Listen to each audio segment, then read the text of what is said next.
Well, hi, you're here again. I hope the picture is better on this than it was in the other video. I just want to see the other reason why the other video has bad video is because I planted loads of trees around my gaff and it stops the 5G and other stuff from getting in. So it's a kind of a pain in the ass when you're not doing internet, uh, mobile data. It's usually much better. If I was to walk out into the middle of the road, it'd be a lot better. But then I'd be hit by a bus. But anyway, I hope you're all, I hope you're all keeping well. And I was just looking at the Irish news there. Roderick O'Gorman, the Minister for Integration or something like that, and children, a really creepy fucker. And you are a creepy fucker. If you're watching this, O'Gorman, you're a creepy fucker. And it's not because you're gay, because you're creepy. Even gay guys look at you and go, "What a creepy fucker! You're a creepy fucker." But anyway, he now wants to accept climate refugees to Ireland, right? Now, what's the fuck is a climate refugee? A fucking Eskimo? There's igloo melted? I mean, this is, you know what? A climate refugee? I mean, most of the year the weather is shite in Ireland, well, especially here in the west of Ireland. I want to be a climate refugee. I want to go live in Italy or in, Cyprus or Malta or something. I want to be a climate refugee. You see, the only reason they're getting away with this crap, and it is crap, is decadence. The same reason they're getting away with like teaching little kids in schools about anal sex and all that other kind of thing. It's decadence. These are products of decadence. I was looking at the Irish government's financial returns, and it looks like we're probably going to be the richest country in the world, either this year or next year, and for a long time to come. And the surplus, the taxation balance of payments, it's off the scale. The country is it's like incredibly. It's always been a developed. No, for at least the last 20, 30 years, it's been fairly well developed and well off. But now it's like really wealthy, and that's how they're able to get away with this stuff. These are all products of decadence. If it suddenly came, as long as they can still get their frozen pizzas, the gourmet frozen pizzas. I just bought a pizza there, made by a chef, that for €4. That was they're all Renfielding around here. Loads of Renfielding lately. I've noticed that they're all that's made by a chef and it's beautiful for 4.50. And as long as you can, and it's like made with like organic goat cheese and mozzarella, like fresh buffalo mozzarella and grilled vegetables and a a basil, as the Americans say, uh, pesto, and it's like as good as anything getting in a restaurant. See, as long as that stuff is there, they can get away with this stuff. It's all about decadence. If the situation came where there was a financial collapse and people were down to like counting their pennies to say, like, we got to pay the electric bill or we got to pay the gas bill or the food bill, one or the other. That would change things, but that's the problem. I see, like, some people are really optimistic about Ballymun being a big deal. I think of course it's a big deal. It's a huge big deal because it exposes the hatred of the working class that the Irish establishment have. But that's really its main thing. I don't think it'll achieve much else. I know people like other people out there are very hopeful about it, but I don't see it that way. There's too much decadence and wealth in Ireland. You see, like even a working class person in Ireland has a standard of living that would be like a millionaire in like in the Middle East or Africa or most countries. Most like developing countries. So we'll have to live with a lot of this stuff as long as this decadence continues. And it's unfortunate, but that's the way it is. And we're also living in a very, a time that's amazing as well. It's the greatest education ever. So don't feel down that I said that, because you're learning stuff about yourself. You're finding people. In the last 3 years, I've made so many new friends, and I already had loads of friends before that, but now I've got like hundreds, and that was only in the last 3 years. I'm talking like, and through these videos and stuff, I've made lots of new real life friends in here in Ireland, and. I met some lovely people.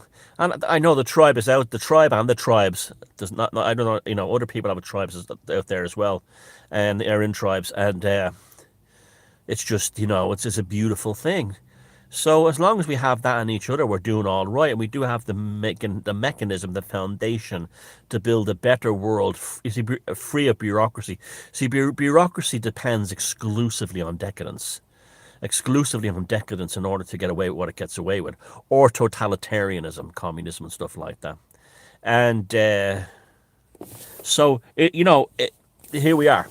This is why they all panicked when Putin invaded the Ukraine. That's why they all panicked, because they thought the decadence was going to end and they were going to lose control of their populations.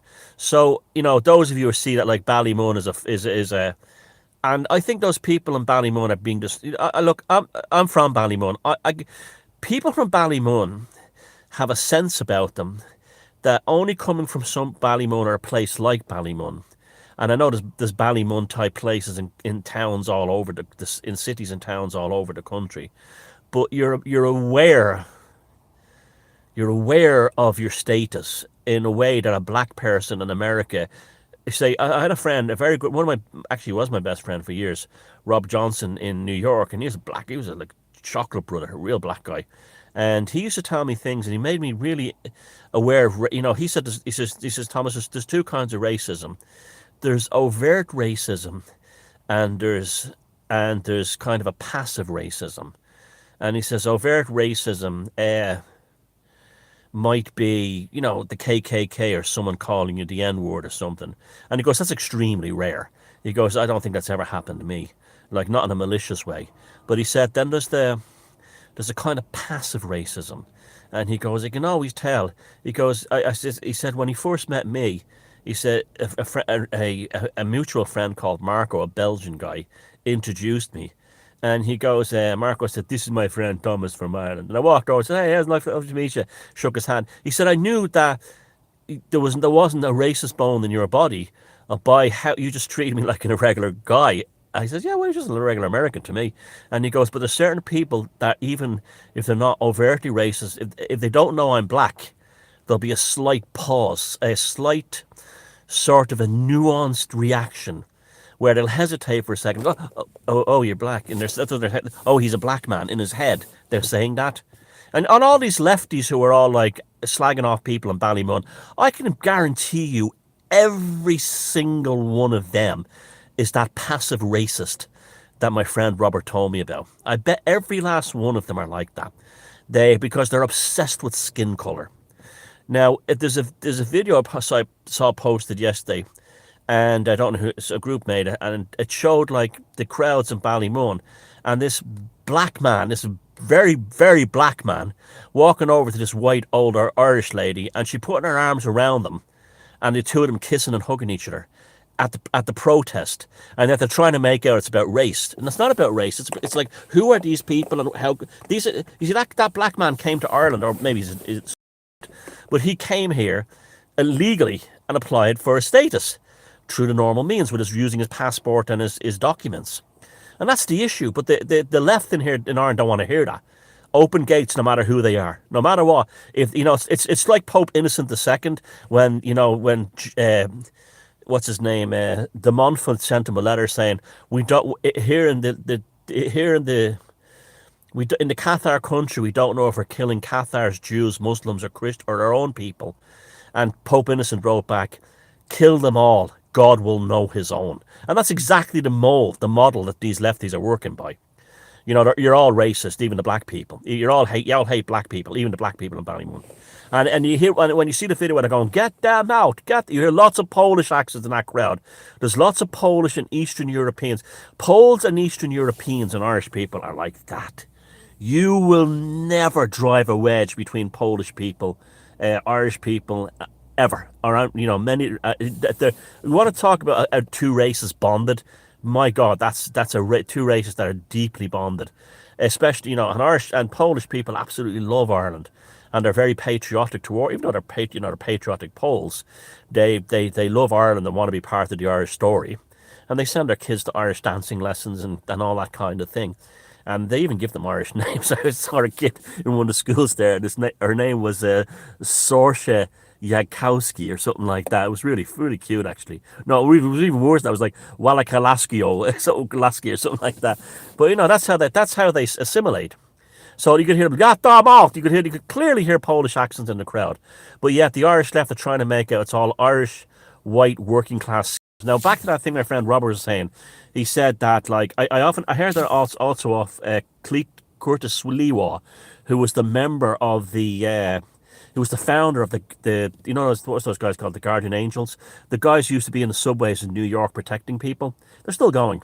And he was married to a black woman for years, and he was saying on a radio show one day that he could always tell who was like a little bit funny and who wasn't. And when he'd introduce his wife, who was a black lady, he said there'd be some people, there'd be a certain hesitation. Oh, he's married to a black woman, like, and he says they were nearly always bleeding heart lefty liberals. He goes, nearly always. He said a lot of the time their whole thing of like pretending to fight racism is a mask for their own internal racism. So that's the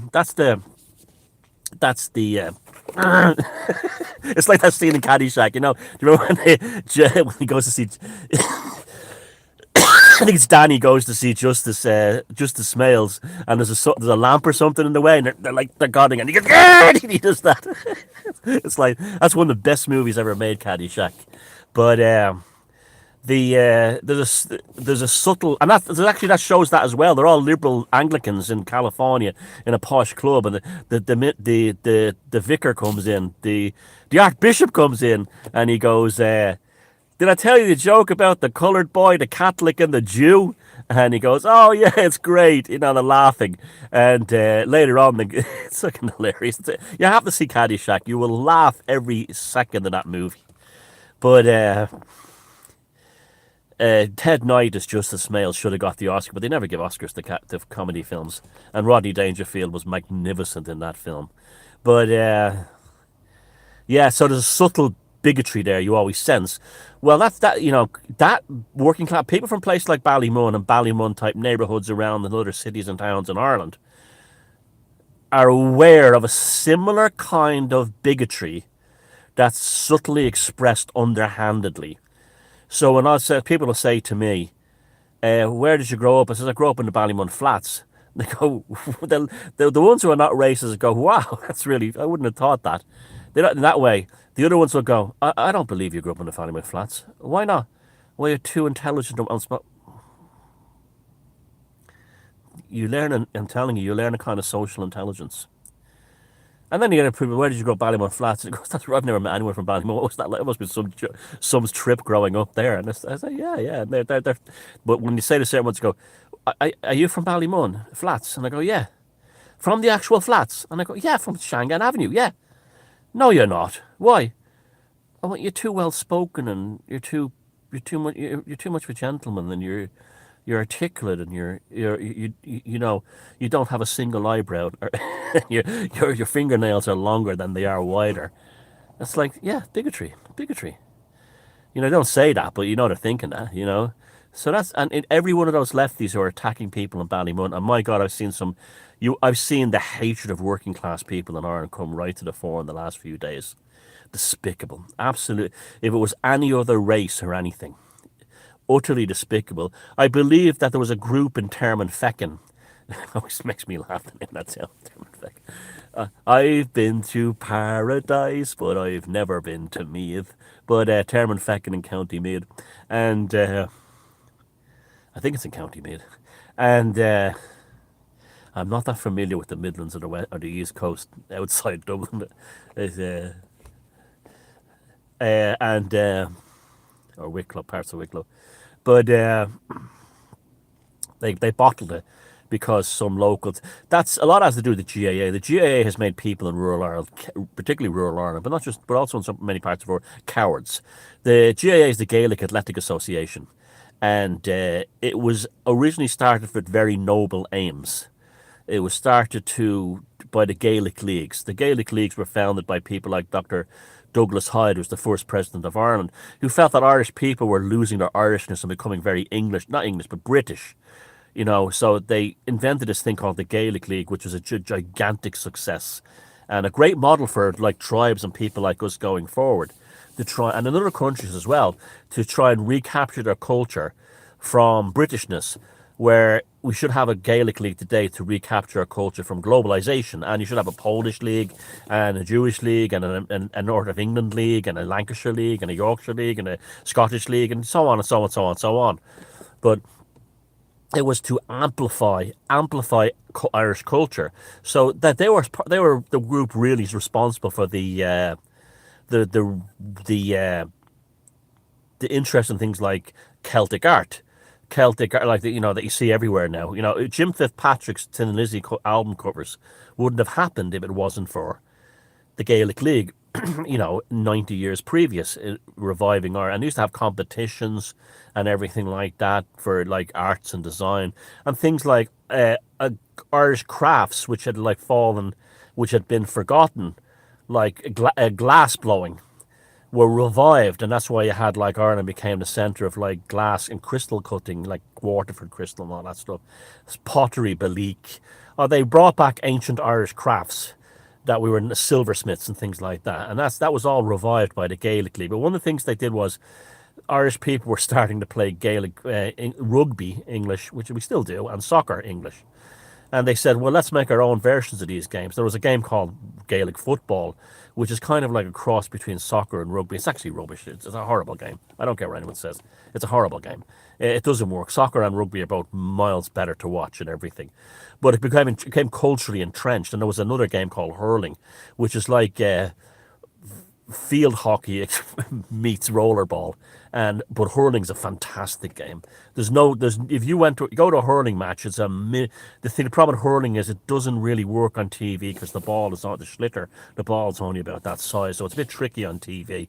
But it's a brilliant game. It's one of those games you have to go and watch. The sound of the hurleys, the wooden, the commands clattering. It's just so incredible. You feel like you're in the presence of the ancient Irish warriors.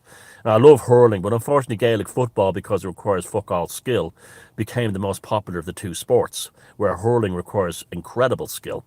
So what they did was they kind of ghettoized Irish people in rural areas, and the GAA became more than just a sports thing. It became a whole cult that controlled entire communities. And it's actually dying now. Gaelic football is dying in Ireland.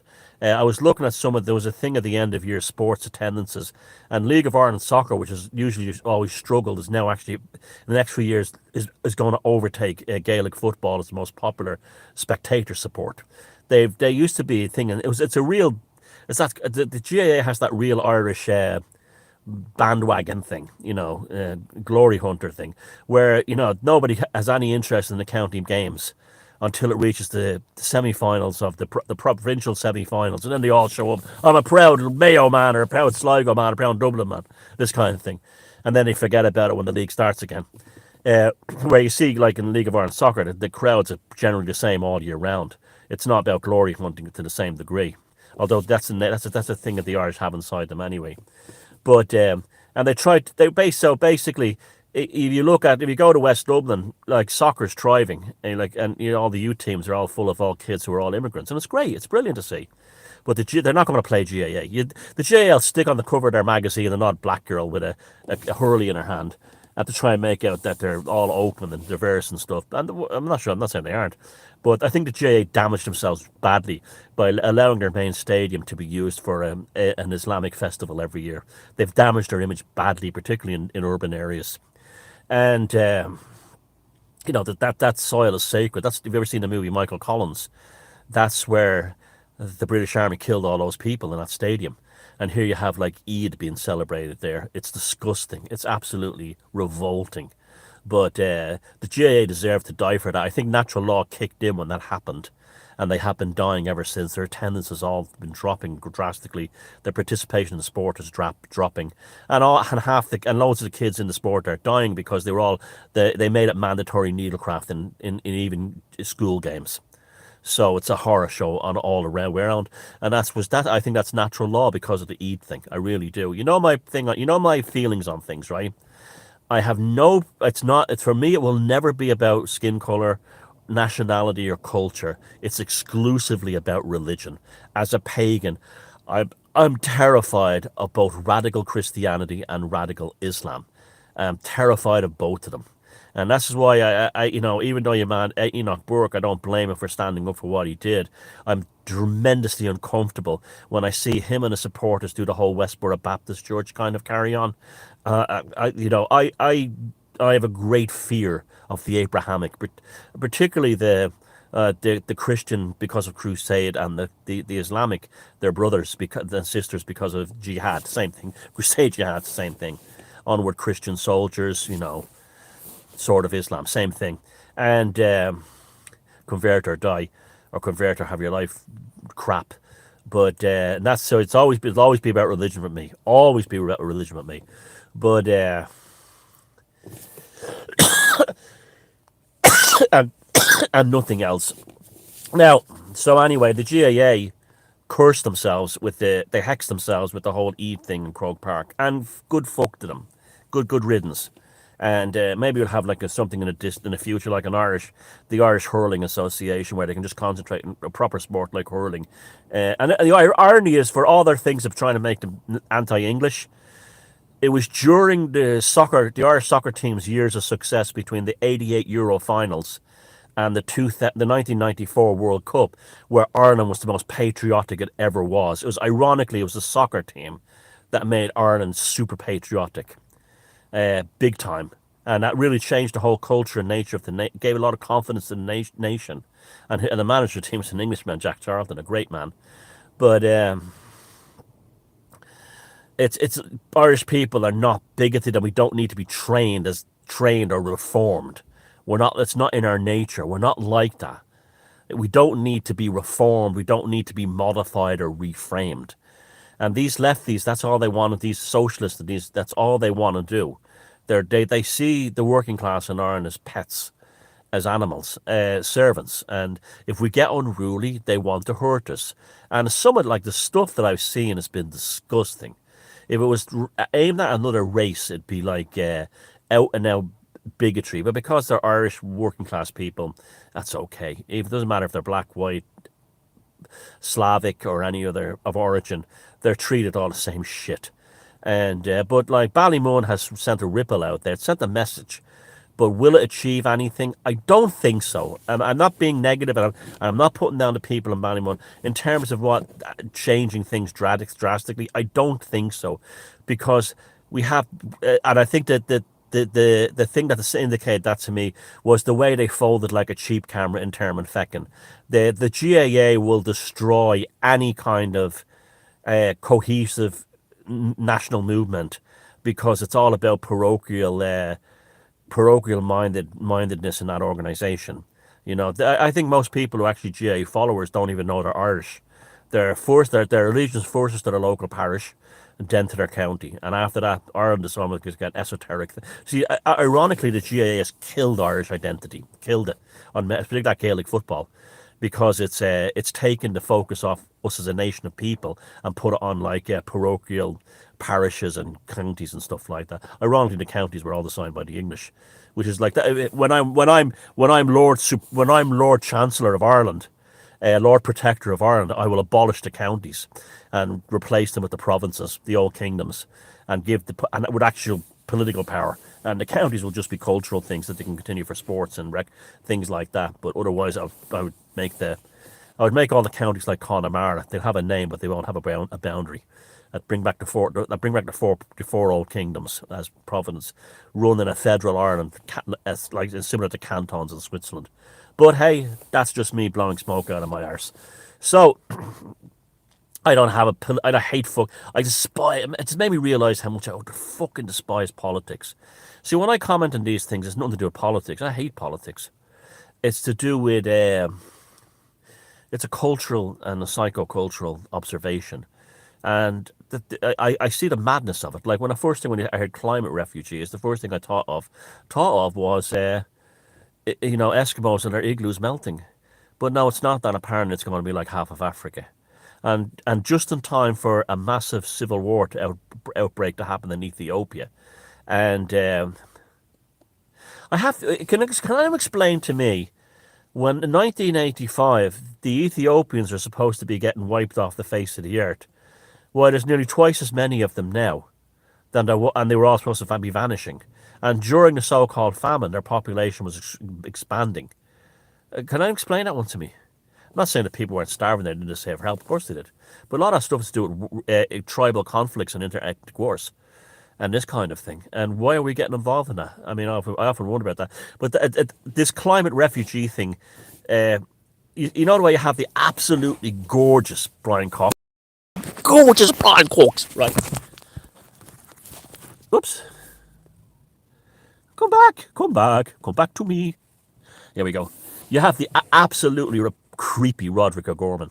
And he's that's why I put him. I have to come up with a face or something for him. Except I can't do that NPC cook uh, face.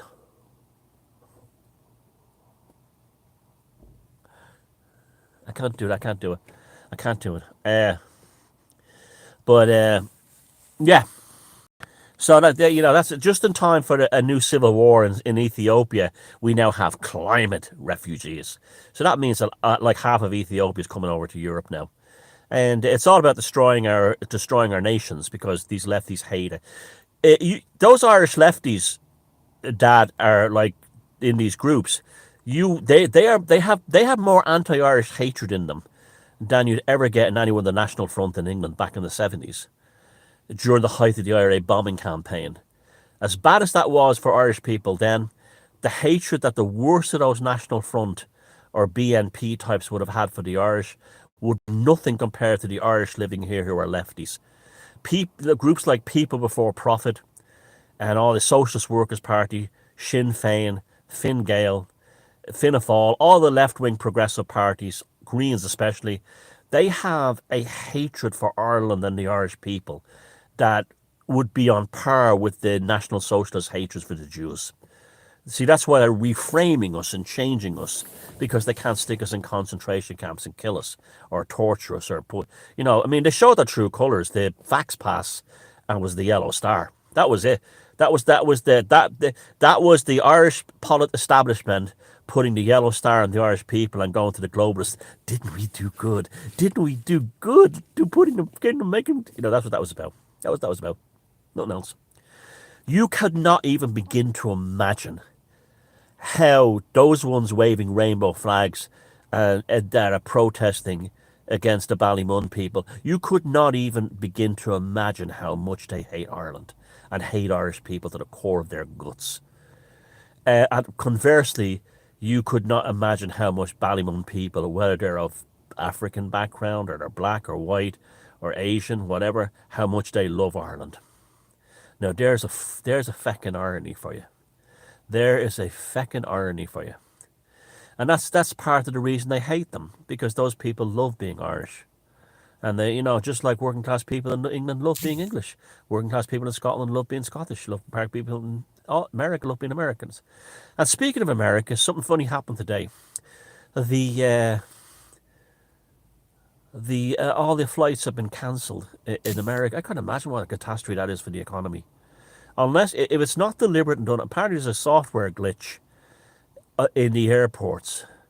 Now, assuming it's not legitimate and assuming it's not deliberately done to, as part of these rolling curfews. They have all kinds of curfews now. Have you noticed that?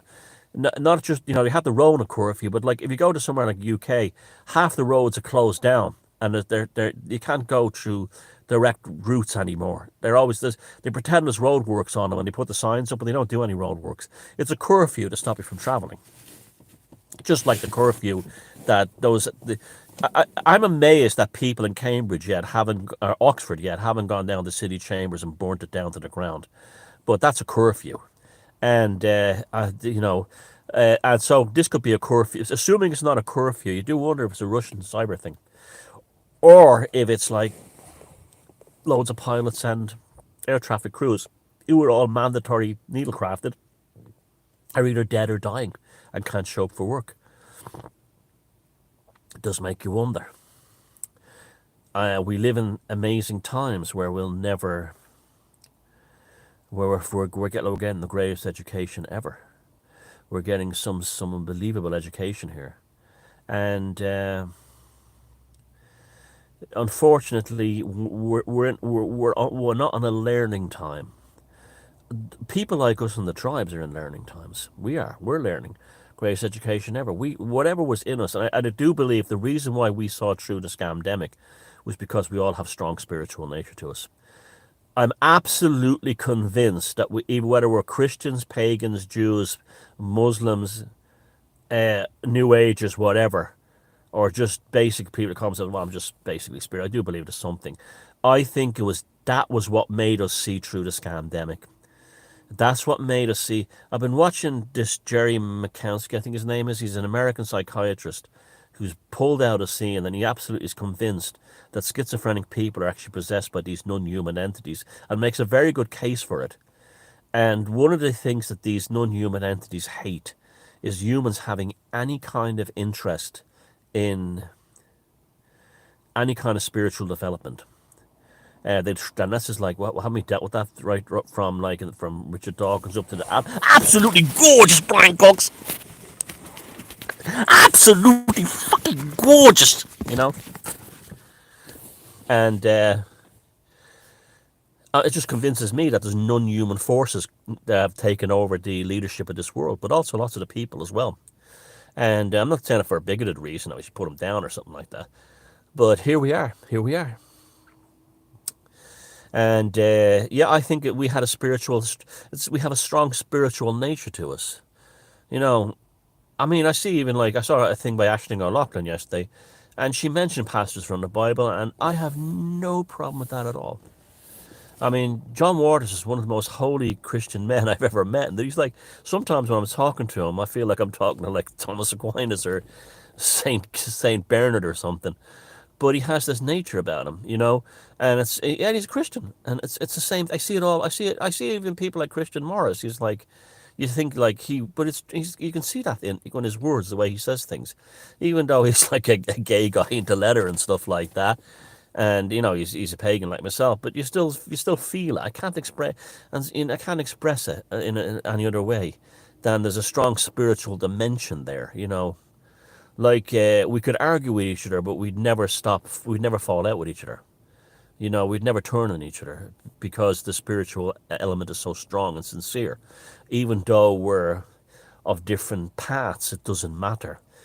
I'm just glad that they have some kind of spiritual foundation because it gives us all allies that we can help one another. And this is what upsets me. I get very sad about the Enoch Burke thing when I see them talking, saying things about pagans. And I even got one the other day was saying awful things about pagans in the comment section, as if the world somehow became perfectly wonderful when Christianity came along. You know, all of our spiritual traditions are fighting the same war between good and evil.